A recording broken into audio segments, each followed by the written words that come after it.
তো একটা জিনিস শেয়ার করতাম চাই, মসজিদে নামাজ পড়ছি।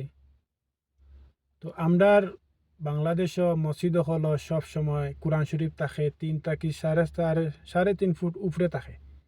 তো তারার ইনো মসজিদ প্রত্যেক মসজিদ কোরআন শরীফ থাকে এক পায়ের নিচে, ওই যে কার্পেট দেখা কার্পেটও ঠিক নিচে উপরে রেওয়াল রাখা, রেওয়ালও ঠিক নিচে, তার মানে আমরা ফাওয়ার তোলার ঘন্টার একটুকু উপরে রাখে।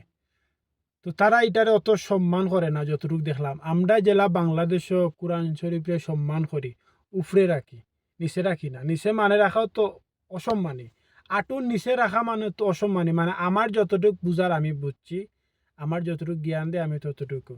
তো অনেকে খারাপ মনে করে নিবা না, আমার জিনিসটা মনে আইছে গতিকে আমি একটা শেয়ার করতাম চাইলাম যে এখ দেশ এখ সিস্টেম, তারা সিস্টেম হলে গিয়া এতটুকু সম্মান টম্মান করে না। কিন্তু আমরা বাংলাদেশে প্রচুর সম্মান করে, কোরআন শরীফে প্রচুর সম্মান করি আমরা, উফরে রাখি, সবসময় উফরে রাখি, নিচে রাখি না। কারণ এক সময় দেখা গেছে কোরআন শরীফ আমরা এমনি কথা কথা শুনছি, কোরআন শরীফ যদি উপরের থেকে পড়ি যায় তো অতটুকু সিন্নি করা লাগে। আর তারা নিচে ও দোকা কার্পেট, কার্পেটও ঠিক উপরে রেওয়াল, রেওয়ালের উপরে কোরআন শরীফ। তার মানে হইলে গিয়া ঠিক আটুর উপরে, আটুর উপরে না, ফাওয়ার তলার ঘন্টার উপরে কোরআন শরীফ। দেখি এটা আমার ধারণা এটা তারা অসম্মান করে। আর আমরা বাংলাদেশও এটা সম্মান করি, উপরে রাখি, কোরআন শরীফের উপরে রাখি।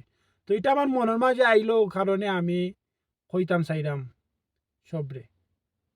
তো সে কিতা মনে করবা এটা আমি বুঝি না, আমার মনে এটা আইছে আমি ওটা কইছি। তো সব বিয়াদবি মাফ করবা। আল্লাহ হাফেজ।